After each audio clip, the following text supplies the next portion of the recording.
27 years ago, Sister Margaret Delaney vanished from her room in a quiet Connecticut convent.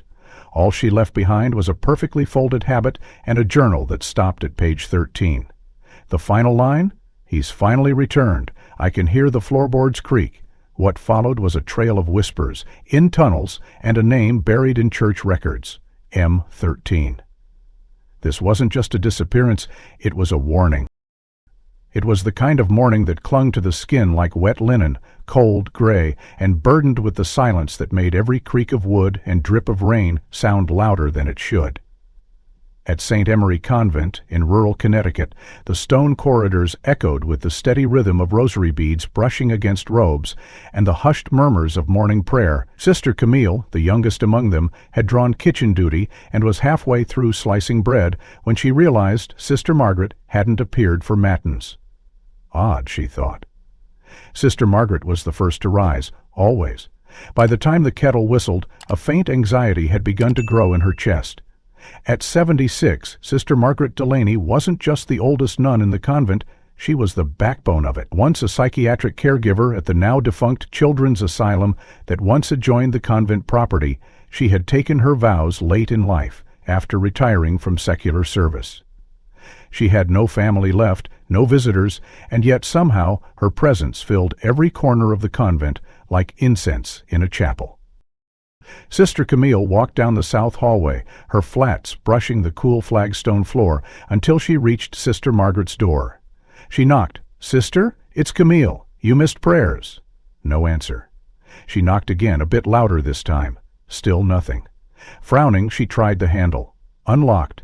The door creaked open slowly, revealing a room disturbingly neat. The bed was made. The wooden desk by the window bore no clutter. On top of it, a single item, Sister Margaret's habit, folded with almost military precision. Right beside it lay a leather-bound journal, open, the pen resting horizontally across the page. Camille's breath caught. Something about the scene didn't sit right. She stepped in carefully. The journal's open page was numbered 13, the ink slightly smudged, as if the writer had hesitated mid-sentence, but there was no sentence, just white space below that haunting number. Sister Camille backed out of the room, her heart now thudding audibly in her chest. She alerted Mother Superior Agnes, who quickly arrived with Sister Joan and Father Mallory, the parish priest who occasionally visited to conduct Mass. What began as a concern quickly escalated into quiet panic. No one had seen Sister Margaret since Vespers the previous evening. The security system installed after a break-in years ago was checked, but strangely, the footage from 4:03 to 4:06 AEM was corrupted. A static-filled blank. No doors had been opened, no windows broken, no tracks outside in the soft mud. It was as if Sister Margaret had simply ceased. Detective Henry Shaw was called in by noon, a soft-spoken man in his early 50s. Shaw wasn't used to convent cases. His last investigation had involved Camille's scheduling at scrapyard. "She was quiet last night," Camille said, but not in a strange way. "She gave me a peppermint and reminded me to lock the chapel. That was the last thing she said." The other nuns described her similarly, kind, distant at times, but never alarming. None had heard anything in the night. No thuds, no screams, no alarms. Her absence was a void, a silence louder than any sound. In her investigation, Camille returned to the room with Shaw. They examined the folded habit. "Do they usually fold them like this?" he asked. "No," she said softly. "Most of us hang them, only she folded hers like this, always with corners aligned, sleeves tucked inward." Shaw flipped through the journal. Most entries were mundane, lists, weather, scripture. Then, as he neared page 10, the tone shifted. She mentioned dreams, repetitive ones, of a child humming from beneath the floorboards. One phrase stood out in clean cursive. "Sometimes I hear him when I pray. I know it is only memory." But memory is never truly silent. The convent's old structure had been renovated multiple times. The current basement was sealed from the public and served as storage, but it shared a wall with what had once been the old Children's Asylum, closed since the late 90s, after a fire and years of negligence. As a former psychiatric nurse, Margaret had spent nearly a decade there before moving across the lot into the religious life. "She ever talk about her past work?" Shaw asked. "Rarely," Mother Agnes said. only that some children couldn't be saved. She carried that with her, I think. Later that night, Camille couldn't sleep. Rain still tapped at the windows, and thunder growled far off like a warning. The image of that journal page haunted her, the blankness of page 13 like a gaping wound. She slipped from her bed, took her flashlight, and returned to Sister Margaret's room. Sitting beside the desk, she opened the journal again. This time, she turned past page 13. Nothing. The rest of the journal was untouched. Pure, crisp white. No indentation, no torn pages, no accidental smears. It was as if the writer had intended to stop there. On the left, page 12 ended with this: "I know he's getting closer. The floor creaks when I'm alone." Camille looked down at the wooden planks beneath her feet. She tapped one. Then another. All solid, but near the desk one gave a hollow echo. She froze. Her breath caught. Could it be? She knocked again, soft, deliberate, hollow, definitely. She stood, heart pounding, and backed away slowly. She didn't open the plank, not yet, not without someone else. Sister Margaret was gone, but whatever truth she left behind, it hadn't left the convent. Detective Shaw returned to the convent the next morning, his mind still circling the details from the previous day. The habit folded with surgical care, the corrupted security footage, and that unfinished journal entry had burrowed into his thoughts like a thorn under skin. He wasn't a superstitious man, but there was something in the silence of St. Emery that disturbed even the rational compartments of his mind. He re-entered Sister Margaret's room just as dawn pushed a pale light through the frosted window. The journal remained on the desk where Sister Camille had left it. Shaw slipped on latex gloves, flipped past the earlier entries again, and paused at page 12. The final lines read, "I know he's getting closer. The floor creaks when I'm alone." He stared at it for a moment, then turned the page. Page 13 was nearly blank, save for one shaky line scribbled diagonally across the middle. "He's finally returned. I can hear the floorboards creak." The ink was darker, fresher than the rest, written at night, perhaps moments before her disappearance. The rest of the page was scarred with light pressure marks, like someone had pressed the pen down in hesitation or fear, but written nothing else. Shaw took out his phone and snapped a photo of the page, then went to speak with Mother Superior Agnes again. In her office, she sat stiffly, the crucifix behind her casting a long shadow over the filing cabinet. "Did Sister Margaret ever mention a child in her care before she took her vows?" Shaw asked. Agnes blinked. "She didn't talk about the asylum much, just said it was a place of ghosts, not just metaphorically." Shaw showed her the photo. "This line, 'He's finally returned,' does that mean anything to you?" Agnes stared at it, then slowly shook her head. She kept to herself more in recent years. "We thought it was age, not fear." "And the phrase 'floorboards creak', did she complain about noises?" Agnes hesitated. "Not to me, but Sister Joan once told me Margaret had a habit of sitting in this room late at night, unmoving, listening to something." Shaw's eyes narrowed. "Listening?" Agnes nodded. She'd stare at the floor, sometimes whispering Hail Marys. It unnerved some of the younger sisters. "But this is an old building. Old buildings make noise." Shaw walked back to the room, now accompanied by Sister Camille and a maintenance man named Paul, who'd helped repair parts of the convent last winter. "We found a hollow board beneath the desk," Camille said. Paul knelt, feeling along the edges of the floorboard with practiced fingers. "They don't make them like this anymore," he muttered. He slid a flathead screwdriver into a hairline seam and gently pried upward. With a soft groan, the board came free, revealing a dark cavity beneath. Camille stepped back. Shaw leaned in. Inside was a narrow tunnel descending into shadow. The air rising from it smelled of damp stone and age, like paper left in a basement too long. "Jesus," Paul whispered. "This isn't on any of the renovation too long." Shaw clicked on his flashlight and aimed it down the hole. The tunnel descended about 10 feet before disappearing into a side shaft. "This wasn't just for plumbing," he said. "Someone dug this intentionally." That afternoon, with permission from the dioceses, Shaw returned with a forensics team. The tunnel led under the east wing of the convent, toward the abandoned remains of the children's asylum, long since closed and boarded. The air grew colder as they moved. Beneath their feet, dirt walls were reinforced by rotting wood beams and rusty nails. About 20 meters in, they found it, a small stone chamber with a barred wooden door, no larger than a prison cell. Inside were rusted chains, 2 rotted mattresses, and initials scratched into the stone wall, Mark 13. Shaw stared at it, something turning in his gut. He stepped back as one of the techs lifted a small tin box from beneath a slab of loose stone. Inside was a photograph, aged and water-stained, but the image was clear. A boy no older than 10, pale and wide-eyed, stood in front of a staircase.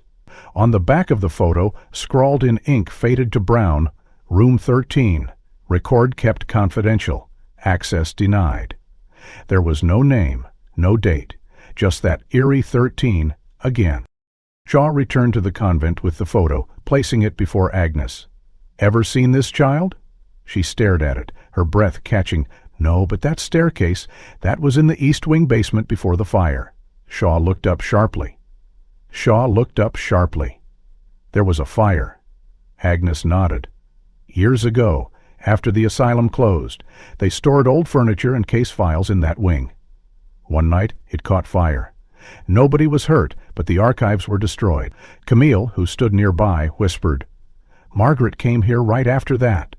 Agnes stiffened slightly. Yes, she did. That night, Shaw sat in his motel, turning the pieces over and over in his head. A nun goes missing, leaving behind a cryptic journal. A tunnel under her room leads to a sealed cell. A photo of a boy labeled only with 13. A destroyed archive, and the same number repeated again and again. He pulled out his phone and zoomed in on the handwriting in the journal. He'd finally returned. Was the he a hallucination, a former patient, or... Shaw clicked off the lamp. Across the room, on the table, lay Sister Margaret's last belongings, brought in by Camille for further inspection. Among them was a tiny wooden rosary. One bead was missing. He picked it up, rolled it between his fingers. A faint smell of burnt cedar clung to it. Outside the rain started again. Just a soft patter at first, then louder, more rhythmic, like footsteps across old floorboards. Shaw stood slowly, rosary still in hand, as something beyond the window caught his eye. Movement, brief, there, then gone. He pressed his forehead to the glass, searching the courtyard lit only by a flickering lamppost. Nothing. But the sound didn't stop. Floorboards, creaking, as if someone, or something, was finally returning. 2 days after the discovery of the hidden tunnel and the boy's photograph, St. Emery remained cloaked in a fragile quiet that felt less like peace and more like dread held in place by ritual. Sister Camille, though deeply unsettled, continued her chores with robotic precision. But she avoided Sister Margaret's room entirely. Detective Shaw had submitted the tunnel findings to state authorities and requested any surviving records from the orphanage, though he doubted much would come of it given the fire. That morning, while Shaw met with a state investigator in the chapel office, the convent doorbell rang, twice, sharp and deliberate, not like the tentative ring of delivery men or parishioners. Sister Joan answered, wiping her hands on her apron. A man stood on the stone threshold, tall, early 40s, unshapen but not unkempt, with dark hair combed back like someone trying to appear neater than he felt. His eyes were strikingly gray, almost glassy, and locked onto her face with unsettling stillness. "I'm looking for Sister Margaret Delaney," he said, his voice calm but strangely flat. "May I ask who's calling?" The man hesitated. "Family," he said. "Distant. I was told she lived here." Joan looked him over, noting his mismatched coat, worn shoes, and the absence of any suitcase. "You can speak with Mother Superior if you'd like," she said, stepping aside. The man sat in the main parlor, hands folded, spine rigid, gaze unmoving from a crucifix above the fireplace. When Agnes entered, she greeted him with a measured smile. "I understand you knew Sister Margaret?" "Yes," he said. "We're connected. She wouldn't remember me directly, but I think she might have mentioned me in her writings." Agnes sat down opposite him, a worn rosary looped in her finger. "And your name?" "Gabrielle," he said. "Gabrielle Lennox." Agnes blinked, the name meaning nothing to her. "You said you were family, but Sister Margaret had no known relatives." Gabrielle tilted his head slightly. "She worked at the orphanage before she joined the convent. I was there. I'm not family in the legal sense, but..." She mattered to me. Agnes stiffened, caught off guard. You were one of the children? Not just one, he said softly. The last sigh. There was a silence followed, broken only by the quiet ticking of the mantel clock. We've had strange occurrences, Agnes finally said. Perhaps it would help if I knew what exactly you're looking for? Gabriel smiled faintly, a gesture that didn't quite reach his eyes. I'm not sure yet, but I saw something in her handwriting. He's returned. I think that's about me. That evening, Shaw was informed by Camillo that a man claiming connection to Sister Margaret had arrived. Curious, Shaw requested a meeting at a nearby cafe. When Gabriel showed up, he looked out of place against the warm tones and chatter of the small-town diner. Detective Shaw, he asked. You're from the orphanage? I was a resident there, yes, Gabriel said. My file might have burned in the archive fire, but I remember her. She visited the lower wing often. I didn't know her name until recently when I came across a nun's obituary online. A Sister Constance. She'd written about Margaret, how she'd brought the books to the problem ward. I followed the breadcrumb trail here. Shaw studied him. You said you saw her handwriting. Someone shared it online, Gabriel replied. A photo from the journal. It caught my attention. Shaw narrowed his eyes. That photo wasn't public. Gabriel didn't flinch. Then perhaps it was meant to reach me another way. You believe she was writing about you? Shaw asked. Yes, Gabriel said. Because I remember the creaking floorboards. I remember the cell under the east wing. I remember Margaret's voice when she said, I'm sorry I didn't come sooner. Shaw felt a chill coil at the base of his neck. How old were you? 11, maybe 12, Gabriel said. Hard to say. They didn't tell us birthday. Some of us didn't even have names, just numbers. Mine was M13, Gabriel nodded. That's what they called me. Shaw reached into his folder, retrieved the photograph from the tin box, and slid it across the table. Is this you? Gabriel stared at the photo for a long time. Yes, he said finally. That was taken the week before the fire. What do you remember about that fire? Shaw asked. I remember Margaret getting angry, Gabriel said. At us, at them, the ones who ran the place. She said no child should live in a cage. I don't know if she meant to cause it, but the fire started after she snuck us food and blankets. That night, I escaped. I thought she had died in the flames. When I found out she lived, I needed to come back. Back at the convent, Sister Camille stood in Margaret's room, staring once more at the journal. She flipped back several pages, rereading entries where Margaret wrote about a boy with gray eyes who hummed to the walls. On page 11, she had written, he was always awake when the others slept. His lullabies never had words, only rhythm. I think he heard things none of us could. Camille shuddered. She looked again at the rosary, missing a bead, the hollow floor now resealed. She imagined that boy, Gabriel, beneath this floor 27 years ago, alone and humming to the dark. Later that night, Shaw and Gabriel returned to the convent. Paul the handyman led them through the tunnel again. Gabriel moved slowly, as if each step triggered old memories buried in the dust. When they reached the stone chamber, he froze. It's still here, he whispered. It's smaller than I remember, but the air smells the same. He ran a hand along the stone wall. There was something behind this panel, he said suddenly. Paul approached, tapping the stones. One shifted under his touch. Behind it was a narrow alcove barely a foot wide. Inside, a small cloth doll, hand-stitched, missing one eye. Gabriel's breath hitched. She made that, he said. Sister Margaret, she slipped it under the door one night, told me not to let go of it, no matter what. Shaw crouched beside him. What happened to the other? They didn't make it, Gabriel said flatly. For by one, they disappeared. Margaret was the last face I saw before the fire. She told me I had to forget everything. He looked at Shaw. But I couldn't. Shaw stood, watching Gabriel carefully. So why come back now? Gabriel's gaze dropped to the doll. Because I think someone else remembers too, and he's not done with me yet. From the far end of the tunnel, a soft sound echoed, a whispering scrape like fabric brushing old stone. All three men turned in silence.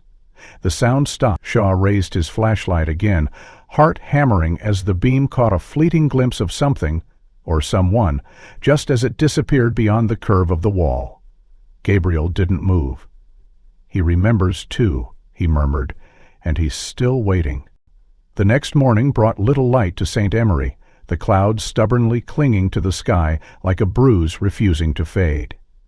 Shaw returned to the convent just after sunrise, the echo of last night's encounter in the tunnel still reverberating through his mind. Gabriel had spoken with the cold precision of memory buried too deep for embellishment, but there had been tremors in his voice when he saw the doll. But it hadn't been staged. Shaw was sure of that. As he approached Sister Margaret's room again, he carried with him a crowbar, gloves, and a copy of the orphanage's limited remaining blueprints, scanned by the diocese after the fire. He also carried a lingering unease that had begun to feel permanent. Sister Camille met him in the hallway, pale and visibly shaken. "I stayed here last night," she said, her voice just above a whisper. Something was moving under the floor again. It wasn't the wind. Shaw gave her a tight nod, then entered the room. The hollow board beneath the desk had already been removed previously, revealing the narrow vertical shaft, but now he turned his attention to another detail he had overlooked: the corner seam near the wall behind the old wardrobe. The floor here had settled differently, slanting ever so slightly toward the outer wall. When he moved the wardrobe, a faint groove was visible in the boards. Something slid here often, but recently it had stopped. Shaw tapped twice with the crowbar. Hollow. He knelt and worked the edge loose. This time, what lifted was not just one plank, but an entire section, hinged like a trapdoor. Beneath it, a set of wooden steps descended into pitch black. He aimed his flashlight downward. The shaft was narrower than the previous tunnel and lined with cobwebs, but it appeared structurally sound. The air that floated up carried with it a sharp tang of mildew mold and something older, damp wood, iron, and a faint trace of wax. Shaw called Paul, the handyman, and within an hour the two men descended together, the boards groaning beneath their boots. Camille stood at the edge of the opening, her arms crossed tightly, as if afraid to breathe. The passage led down about 15 feet, then curved sharply under what Shaw deduced must be the chapel itself. The ceiling arched low, forcing them to crouch. The walls were stone, and patches of lichen clung to their crevices like forgotten skin. At the end of the corridor stood a door, iron-framed with wooden slats, reinforced by rusted hinges. Shaw pushed it open slowly, revealing a chamber cloaked in shadow. The room was dry, unnaturally so, as if sealed off from the moisture above. His flashlight scanned across the space. A single iron bed frame stood in the center, the mattress gone, but its springs warped into jagged angles. Along one wall lay coils of old rope, brittle with age but unmistakably shaped for restraint. The floor bore scratches in long arcs, as if someone had tried to move the bed or escape from it. On the far wall, scrawled in uneven black strokes, were 4 words: "Don't forget me." They had been written with something coarse, possibly coal or ash, and the strokes were smeared, as if made in panic or desperation. Paul stepped closer, then froze. "This wasn't just a storage space," he muttered. "This was a cell." Shaw nodded slowly, his eyes fixed on the message. Whoever wrote that wasn't just trapped. They knew they were being erased. He moved toward the ropes, crouching to examine them. One length was tied into a looped knot, wrist stiff. Another had a stain near one end, faded but unmistakable. Blood. Shaw's hand hovered over it for a moment, then retracted. On the floor near the bed, he spotted something else, a fragment of what appeared to be an old ID badge, its laminate bubbled and scorched. Only part of the name remained. He pocketed it carefully. "Margaret?" Paul asked, voice tight. "Possibly," Shaw replied, "or someone she tried to protect." Returning to the wall, he ran a gloved hand lightly over the black letters. The strokes were uneven, some lines deeper into the stone than others, almost as if carved with a fingernail before being smeared with pigment. "These weren't made in a day," Shaw said. "Someone lived here long enough to scream without sound." Camille's voice floated down from above, shaky but determined. "I think she visited this place often. I found a second journal entry in one of her hymn books. She wrote, There are echoes under the chapel. They used to belong to prayer. Now they belong to memory. That evening, Gabriel returned to the convent. Shaw led him into the chamber without a word. As Gabriel stepped inside, he paused by the doorframe, staring at the message on the wall. His eyes flicked to the ropes, the bed frame, and finally to the corner where a small pile of rust-colored cloth rested. He walked over, knelt, and picked up a corner. The fabric disintegrated between his fingers. "This was my blanket," he said, almost absently. The edges had blue stitching. Sister Margaret used to sew them at night while humming. Shaw moved beside him. "What happened down here, Gabriel?" The man took a long breath. "There was another boy, younger than me. They said he was dangerous, but he never spoke, just stared. Sister Margaret would bring him food when the others forgot. One day he stopped eating. She said he was fading. Then she started writing. Every time she left this room, she'd whisper something behind her, like she was speaking to the dark." Shaw frowned. "And you? How did you get out?" "The fire," Gabriel said. "Margaret opened the door that night, told me to run and never look back. She didn't say where she'd go, but I think she stayed behind for him." As they turned to leave, Shaw took one last glance at the message on the wall. The letters seemed fresher now, as if the act of being read had breathed life back into them. Outside the chamber, the air felt colder. Camille waited at the top of the steps, her hands wrapped tightly around her rosary. "It's not just the past," she whispered as Shaw climbed out. "Someone's still down there. I heard humming." Just now, Shaw looked back at the darkness below, the sound of Camille's voice fading behind him, and for a brief moment he thought he saw movement in the shadows. Slow, deliberate, not retreating, but waiting. The day after their descent beneath the chapel, a heavy fog rolled into St. Emery, blanketing the convent grounds in a milky haze that blurred the lines between building and forest. It crept through stone archways and settled along the corridors like an old memory refusing to be exorcised. Camille hadn't slept, her ears still tuned to the phantom humming she'd claimed to hear the night before. Shaw, too, felt the weight of something unspoken, something that lingered in every shadow and silence of the convent.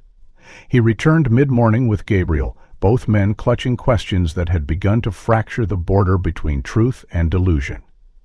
Inside the common room, Sister Agnes gathered the senior sisters for a brief meeting to discuss the growing tension. One among them, Sister Constance, well into her 80s, barely lucid most days, had been nodding off in her wheelchair near the fireplace when she suddenly stirred and muttered, "She broke the seal. She always pitied it."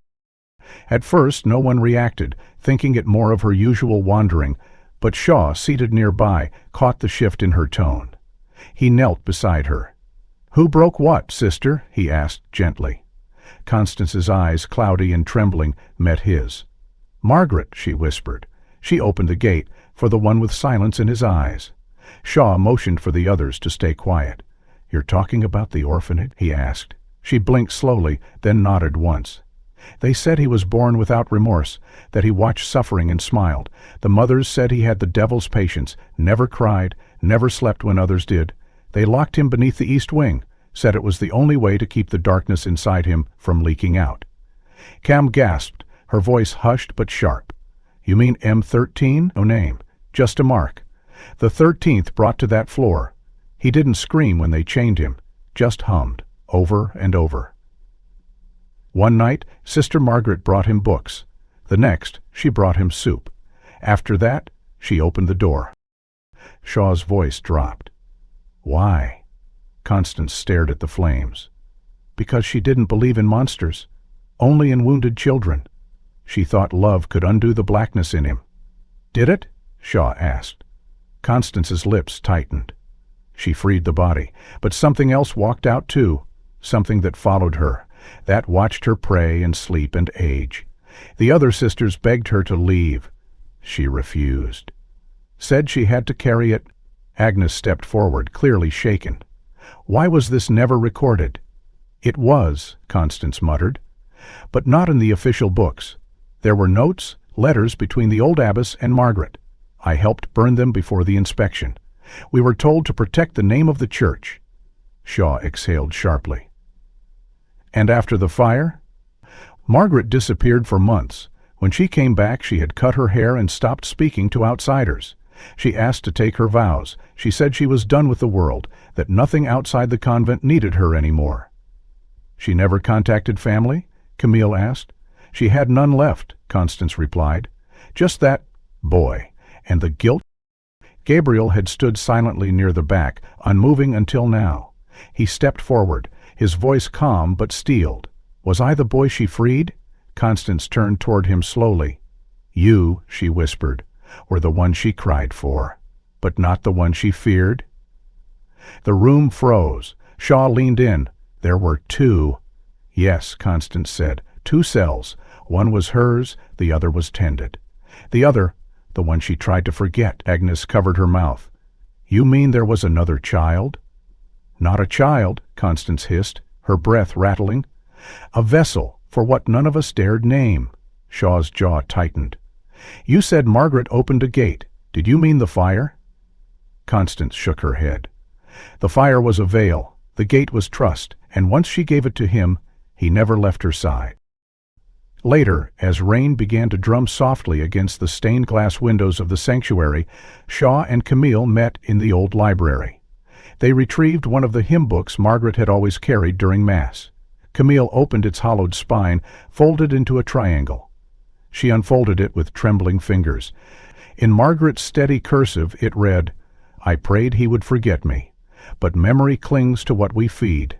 I should never have let him out, not him. Not the one behind the eyes. The note was unsigned, but dated June 13, 1997, the night of the fire. Gabriel sat alone in the chapel's back pew, staring up at the crucifix with unreadable expression. Shaw joined him, the folded note still in hand. Do you remember another child? He asked. Gabriel shook his head. No one ever spoke in that hallway. We weren't allowed. I only ever heard something else, Shaw asked. Gabriel turned slowly. I believe she thought she could save us all, but she chose wrong. Wrong? Shaw echoed. She opened the cell next to mine, but she left his door ajar too. I saw it the moment I ran, a shadow slipping out behind me. I didn't think it followed, not then. But now, Gabriel's eyes returned to the altar. Now I think it never really needed permission. In the attic, Camille discovered an old locked chest that once belonged to Sister Margaret. Inside were torn pages, scraps of parchment, and a single yellow envelopment marked, to be burned unread. Against protocol, Shaw opened it. The contents were chilling, crudely rendered in pencil. 2 boys, identical, chained to opposing walls. Between them, a black mass rising, faithless, mouthless, only its eyes visible. Below it, Margaret had written, Not both were children, one came wearing a child's face. Outside, the rain turned to hail, sharp and erratic, drumming against the convent like a warning. Shaw turned to Camille, voice low. What if we're not just chasing us behind us? Twisting, chasing us? Camille didn't answer. Her gaze was fixed on the far end of the hallway, where a figure stood for just a heartbeat, tall, unmoving, eyes too pale for shadow, before disappearing back into the fog. The hail subsided sometime after midnight, but its damage remained etched in cracked roof tiles and shattered garden glass, leaving St. Emery looking fractured, as if some invisible force had pressed its hand against the old walls and found them wanting. In the library, Detective Shaw spread the contents of Margaret's forbidden envelope across the table, each parchment more troubling than the last. Camille sat opposite him, her fingers wrapped tightly around a chipped ceramic mug, its contents untouched. The drawing of the 2 boys with the faceless shadow between them remained at the center of their focus. Shaw's gaze lingered on the caption, the line, One came wearing a child's face. He exhaled slowly, then reached for his phone and dialed a number he hadn't used in years. An archivist at the Diocesan Historical Office in New Haven. I need access to pre-closure intake records from St. Emery Orphanage, he said simply. Especially anything marked restricted or incomplete. After a long pause, the voice on the other end sighed. You're not going to like what you find. By noon, a box of scanned microfilm files arrived by courier. Dusty, warped from years of neglect, they contained fragments of the orphanage's final decade. Camille helped Shaw piece together the legible names, birth records, placement logs, disciplinary reports, but one file was labeled in red ink, stark against the beige folders. M13, confidentiality/no baptism recorded. Inside was a single photo, black and white, grainy but disturbingly clear. A boy, no older than 10, sat against a blank wall, hands bound at the wrists, his expression unreadable. But it was the eyes that stopped them both, wide, light-colored, sharp as frost. Shaw slowly pulled the photo from the sleeve and held it up beside his own phone, where a recent image of Gabriel Lennox remained on screen. There was no mistaking it. The shape of the brow, the tilt of the pupils, the intensity. They were the same eyes. Camille whispered. So Gabriel really is M13. Shaw shook his head slightly. Or at least he believes he is. And that belief might be more dangerous than truth. He turned to the back of the file, which contained a short narrative written by an intake nurse from 1994. It read, "Subject presented with no identification, claimed to have no name, brought in by state troopers after being found alone near Route 15, barefoot, silent, would not speak for 6 days. Only sound emitted, low humming, repeated pattern. Nurse B called him the Quiet One. Mother Superior refused baptism, anything to suggest a history of abuse or trauma." But the rest of the file was blank, as if the child had simply stopped existing after that page. Shaw leaned back in his chair. Why was he never placed? Why was he kept in the basement? Camille's voice was nearly inaudible. Because Margaret wouldn't let them move him. She thought he was special. Special or dangerous? Shaw asked. Camille didn't answer. That evening, Shaw confronted Gabriel.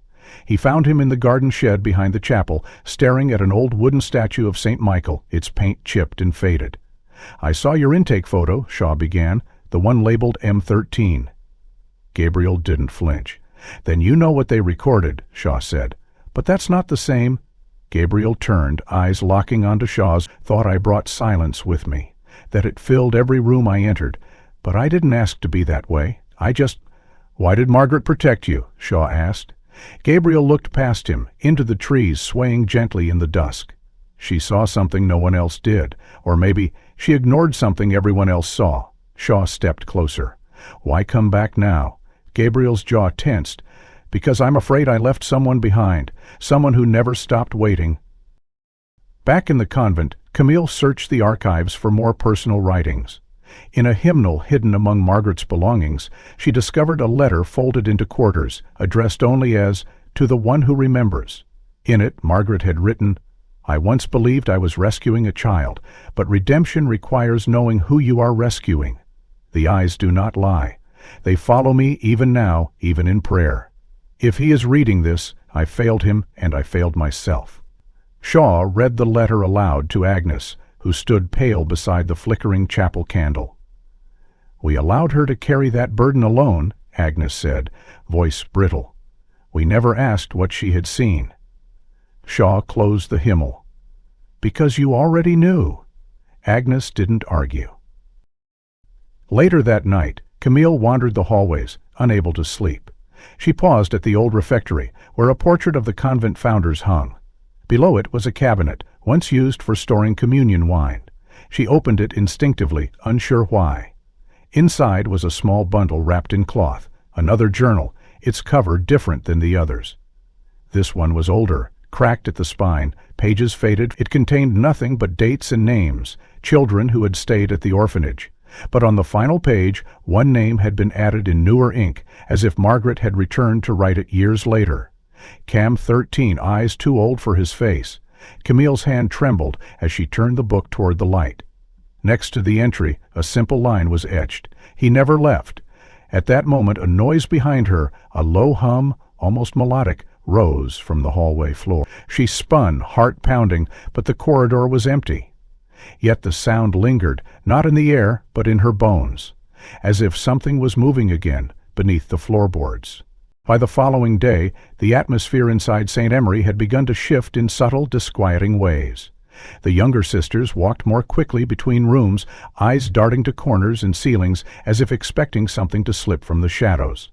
At night, several reported hearing knocks, 3 at a time, irregular, coming from inside the walls of the south hallway, where Margaret's room stood. Sister Camille was the first to mention the scent, an acrid, smoky trace of burnt incense that lingered long after lights were extinguished. She hadn't lit anything herself, and the chapel had remained locked. Still, the smell was there, curling up from the floorboards like a memory being exhaled. Shaw returned with more documents, this time from the diocese disciplinary archive, accessed only after direct appeal. They had uncovered a sealed folder marked Internal Review, Sister Margaret Delaney, October 1996. The contents were brief but damning, a formal letter from the St. Emery Board citing abnormalized therapeutic engagement with patients demonstrating abnormal psychological indicators. It stated Margaret had defied protocol by treating 2 children unofficially, without record, without supervision, and most crucially, without church-sanctioned psychiatric oversight. Her license had been revoked shortly before she applied for admission into the order. Camille read the report in silence beside Shaw, eyes widening as she reached the closing paragraph. While Sister Delaney's motives appeared grounded in compassion, her refusal to observe necessary precautions resulted in compromised staff safety. 1 child vanished from the facility the night of the facility, the other was never registered officially, no remains were found. Sister Delaney claimed memory lapses and declined further interrogation. Her conversion followed 3 weeks later. Shaw closed the folder and rubbed his temples. This wasn't just guilt. She was hiding the fallout of something irreversible. Camille's voice was low, shaken.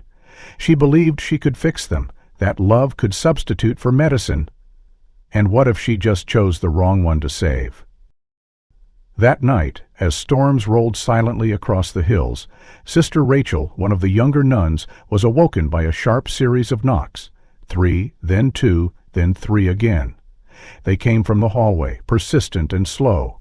She sat upright in bed, her cross clutched in one hand, the other fumbling for her lamp. The air in her room was thick, not warm but dense, as if something had displaced the oxygen. The smell of incense was stronger now, tinged with something more bitter. She opened her door hesitantly, and the hallway greeted her with silence. But the moment she stepped out, a whisper, barely audible, slithered down the corridor. "Don't forget me," she screamed, waking several others. Camille rushed from her room as the sisters gathered in panic, faces pale and voices shaking. Agnes quickly ordered everyone into the chapel for prayer. Shaw arrived within the hour, summoned by Camille's urgent call.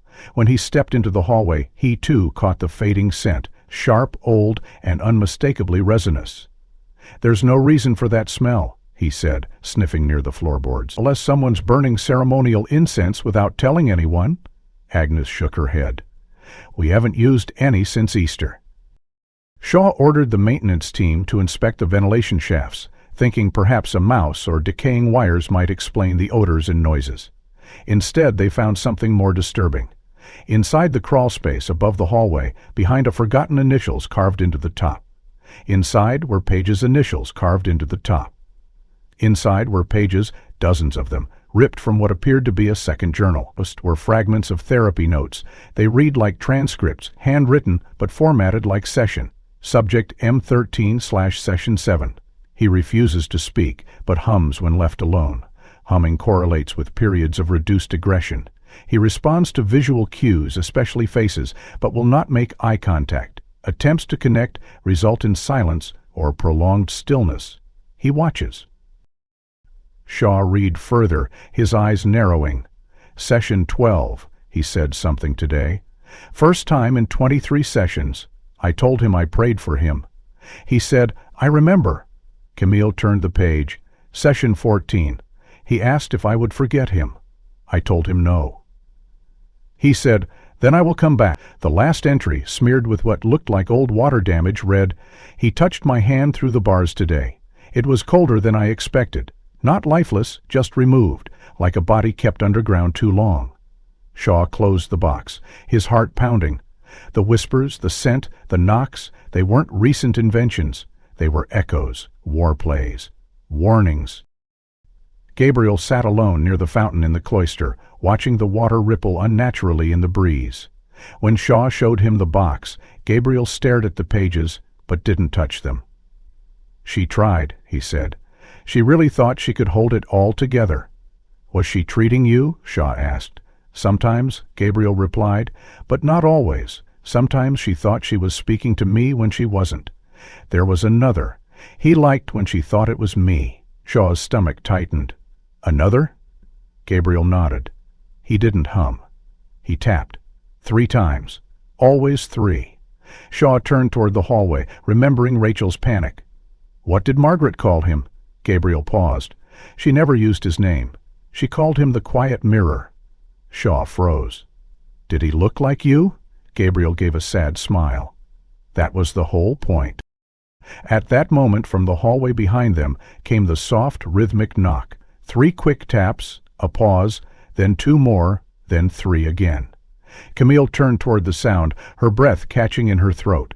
Shaw pulled out his flashlight, stepped forward slowly, and aimed it toward the far end of the corridor. There was no one there, but the smell returned, thicker this time, almost suffocating. The incense was no longer merely old, it was fresh, burning. Shaw raised his light again and caught, just for a second, the shimmer of movement near the last door, the one that had remained locked since Margaret vanished. The air trembled, and from behind that door came a whisper, so close and clear it could have been spoken into his ear. Don't forget me. The whisper still lingered in the air as Shaw stepped back from the locked door at the end of the corridor, the echo of "Don't forget me" slowly dissipating like steam curling from candle wax. He didn't open the door, not yet. Something in the air, thick and damp with an ancient grief, warned him not to. Instead, he turned to Camille, who had pressed herself against the opposite wall, eyes wide, lips slightly parted in breathless disbelief. They returned to Margaret's room in silence, the floor beneath their feet groaning like it remembered each step. Shaw stared at the bed for a long moment before kneeling beside it, pulling off the quilt and sheets with careful precision. His fingers slid beneath the mattress seams, searching until they found something hidden deep in the lining, a folded piece of paper, soft with age but intact. Camille leaned over as he unfolded it. The handwriting was unmistakably Margaret's, slanted, precise, written with a controlled hand even as the message trembled with weight. I know who you are. I forgive you. But I could not save myself. I tried. I did everything the Lord asked. But the shadow you carry is not one prayer can lift. I left the door open because I believed you were still a child. I was wrong. Camille looked at Shaw, her voice cracking. She was speaking to Gabriel. Shaw nodded slowly, but part of him wasn't sure. The letter didn't name him. It referenced only the shadow you carry. What if she was speaking to the other? He said aloud. What if she knew the difference too late? That same night, Shaw retrieved an old portable tape player from the diocesan archive, the kind used during therapeutic sessions in the orphanage's final years. Most of the tapes had degraded, but one, marked Session 23, Delaney/subject M13, had survived. He played it alone in the convent library as the storm outside pressed against the stained glass like fingers dragging through water. The tape clicked once, then a quiet hum filled the speaker, low, familiar, rhythmic. Margaret's voice followed, but weary. This is our 20th. You haven't spoken since Session 14. But you've been humming again. Is that how you speak when the words aren't yours? A pause. The humming ceased. Then a boy's voice, small, detached, but oddly focused. Sometimes I borrow them. Margaret responded. From who? The voice said nothing. Then, the one inside. Margaret exhaled. You are not 2 people, M13. You're a child. Another long pause. Then the boy's voice whispered, He wants you to believe that. The tape cut briefly, then resumed mid-section. Margaret's voice, quieter now. You reached out to me yesterday. You called me something, the boy repeated without hesitation. Mother. Her response was a whisper. Why? Because you opened the door, he said, and mothers always open doors. Shaw turned off the table. He didn't know whether the voice belonged to Gabriel or someone else entirely, but he felt, in the pit of his stomach, that the words weren't rehearsed, they were remembered. Camille returned to the room holding another find, an evaluation form written by the former therapist who oversaw Margaret's disciplinary file. It described how Margaret, while technically unlicensed at the time, had used maternal bonding strategies to reach a nonverbal patient referred to as my. She had, without approval, spent hours daily in his cell, talking, feeding, and praying aloud. In several entries, Camille said, the therapist wrote that Margaret began calling the boy my child during sessions, and once, during a staff meeting, she defended his behavior by saying, even darkness deserves. Shaw exhaled, piecing it together. She didn't just try to treat him, she claimed him. That night, Gabriel requested to speak with Camille privately. They met in the convent garden, where fog clung to the grass in thick, pale ribbons. I remember her voice more than her face, he said, eyes fixed on the distance, but I remember how she said my name. She never called me M13. She called me Gabriel. She gave it to me. Camille swallowed. But were you always Gabriel? Gabriel turned slowly, and for a fleeting second, something passed through his expression, something neither soft nor cruel, but ancient. I think I became him because she needed me to be, because she couldn't live with what she might have let out. Later, in Margaret's private drawer, they found a single cassette without a label. Shaw played it cautiously. It was silent for over a minute. Then a recording clicked on. A different tone, a private reflection. Margaret's voice, breaking slightly, confessed, I held him when he trembled. I fed him when others forgot. I believed his eyes, even when they showed me things I couldn't name. But the silence around him wasn't natural. It ate at me. It filled my prayers with shadows. And the day he called me Mother, I realized I'd made a home for something that had no need for love. Shaw turned off the tape and looked at Camille, whose hands had begun to tremble. She thought she was saving him, Camille whispered, but maybe she was just giving him shelter. In the hallway, the knocking resumed. 3 slow taps, then 2, then 3. Shaw rose without a word, moving toward the locked door. It had remained closed for days, but now the air around it was different, charged, warmer, like breath waiting behind wood. Camille followed at a distance, cross clutched in one hand. Shaw reached the knob. His fingers paused. From the other side came a sound not like knocking, but like whispering. Soft, pleading, familiar. And then, a voice, unmistakably Gabrielle's, murmuring one word, Mother. Shaw didn't turn the knob. Not yet. Instead, he stepped back, watching the door with a careful, practiced stillness, while Camille whispered prayers under her breath, like they might tether the moment to reason. The voice had been Gabriel's, or close enough to mimic it perfectly, but the weight in the syllables, the breath behind them, it felt too aged, too heavy, as though it had been crawling upward from somewhere deeper than lungs. The air around the locked door felt thicker now, not just with humidity, but with something unseen, like breath held in a room too long sealed. Shaw pulled away, his hand slowly retreating from the wood. We're missing something, he said, more to himself than to Camille. That voice, it doesn't want the door opened. It wants us to believe someone's still waiting. That night, Shaw and Gabriel met again in the archive chamber, the table between them littered with yellowed files and fragments of torn letters. There's a room we haven't found, Shaw said. A final one. Not the tunnels, not the chapel. Somewhere Margaret knew no one would look. Gabriel hesitated. You think she left something there? Not just something, Shaw replied. I think she left the truth, the part no one could handle while she was alive. Camille joined them minutes later with a folded architectural diagram pulled from a forgotten binder. It's not on the current blueprints, she said, but if you overlay this with the tunnel paths, there's a sealed corridor beneath the original infirmary, right here. Her finger landed just beneath the southern wing, now used for storage. There used to be a secondary confinement cell for children with medical instability, never officially listed. Together, they descended again into the undercroft, their steps slower this time, the flashlight beams trembling faintly with each breath. They passed the room where the iron bed had stood, the rope still coiled like memories no one dared untie. Deeper now, beyond a caved-in corridor, they found it, a door flush with the wall, covered by a false panel of stone. Shaw chipped away at the edge until the metal beneath revealed itself. The lock was rusted through. It gave way with a sound like bones snapping under pressure. Behind it, the chamber was narrow, cold, and dry. A single wooden chair sat in the center, facing an old recording monitor mounted in the wall, the wires coiled into the back like veins. Camera, still functional, pointed toward the seat. Camille stepped forward first, brushing away a layer of dust from the console. The screen flickered to life, blue static, then a single menu blinking in the top right corner. Last recording, June 13, 1997. Shaw inserted the surviving tape from Margaret's private cassette collection, and the screen went dark for 3 seconds before a face appeared.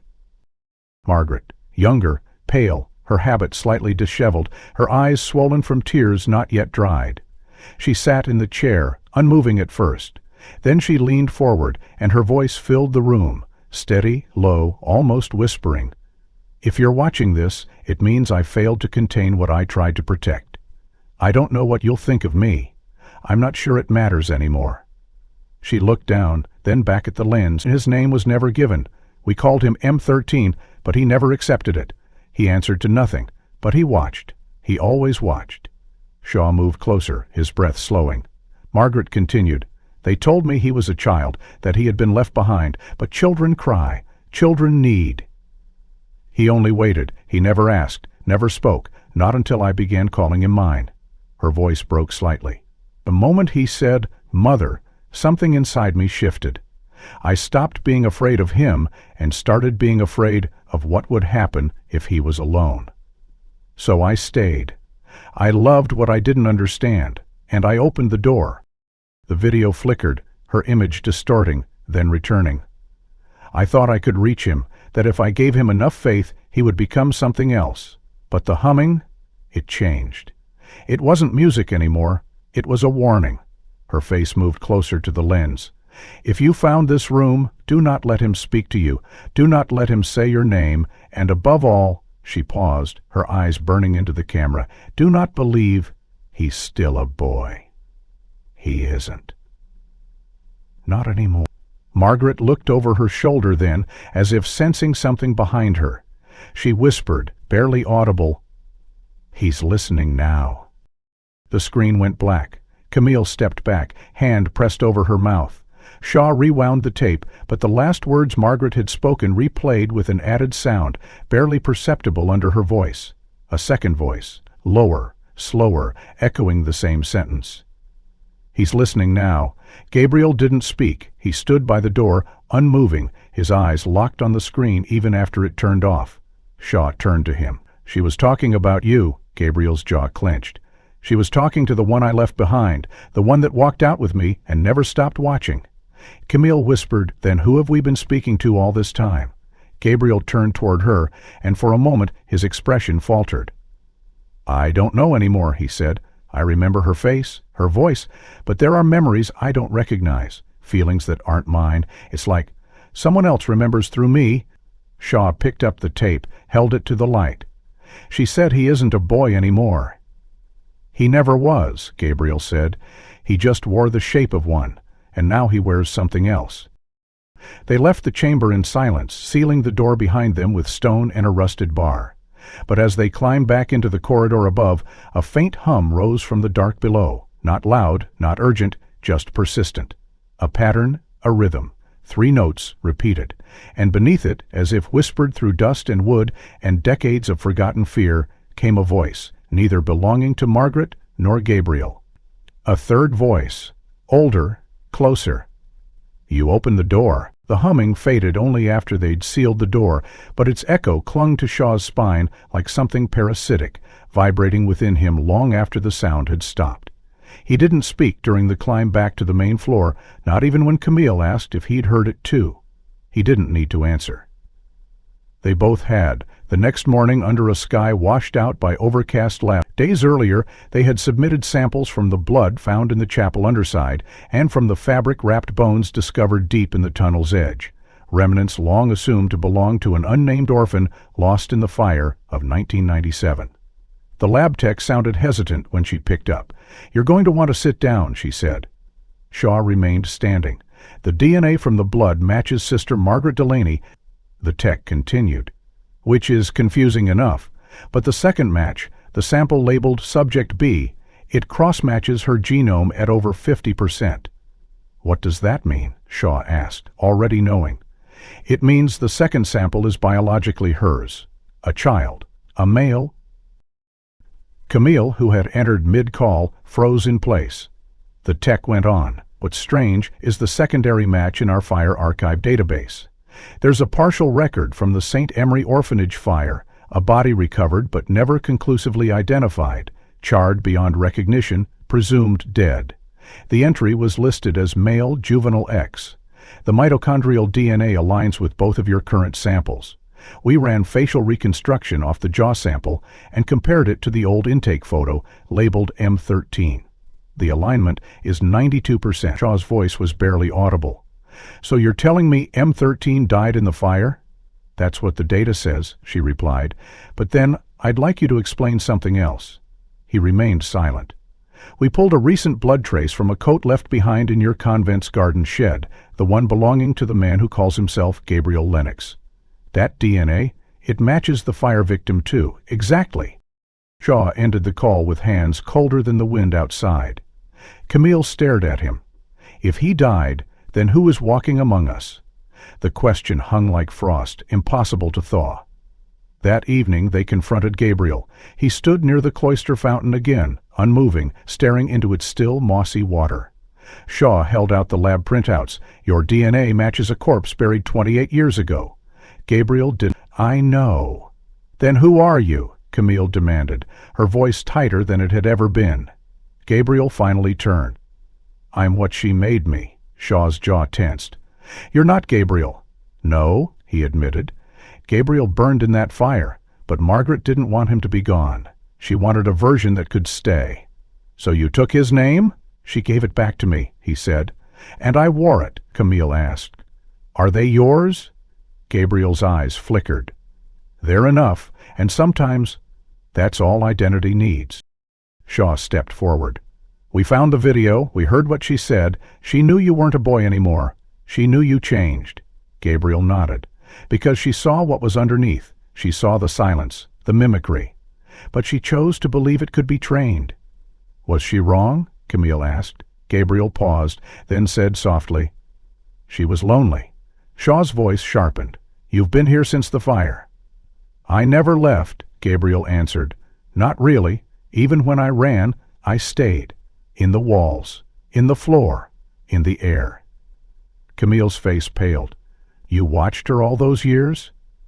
I watched because she let me in, he said, and I stayed because she remembered. They called the police that night, but by the time officers arrived, Gabriel, or whoever he had been, was gone. The coat remained in the shed. The humming had stopped. The corridor where the voice had whispered now yielded nothing but silence. Days passed, then weeks, then a final report arrived. A death certificate, reissued and refiled for manager to confirm with the words, Cause of death, asphyxiation and burns sustained during structural collapse. Date of death, June 13, 1997. Time of death, unknown. Manner of identification, dental reconstruction and maternal DNA match. Mother listed, Margaret Delaney. Relationship, unconfirmed. Shaw sat with the report late into the night, rereading the words as if repetition might offer clarity. Camille entered with a folder in hand, Margaret's final will, recovered from the diocese. In it, one line stood alone near the end. If he returns, let him go. He already served his sentence. What does that mean? Camille asked. Shaw stared at the line a long time. Maybe it wasn't about justice. Maybe she believed in redemption even when the rest of us couldn't. Do you think she saved him? Camille asked. Shaw didn't answer. Outside, the wind stirred the garden. Somewhere deep in the earth below St. Emery, the stones remained cold, the air still. But in the oldest corridor, beneath layers of dust and prayer, the faintest trace of something once human lingered. And though the halls had fallen silent, though the voice had faded, one truth remained. If this story gave you chills or left you with questions, make sure to like and subscribe so you don't miss what's coming next. What do you think really happened in that sealed corridor? Was it redemption or something darker? Let me know where you're watching from and which moment shook you the most. Drop your thoughts in the comments.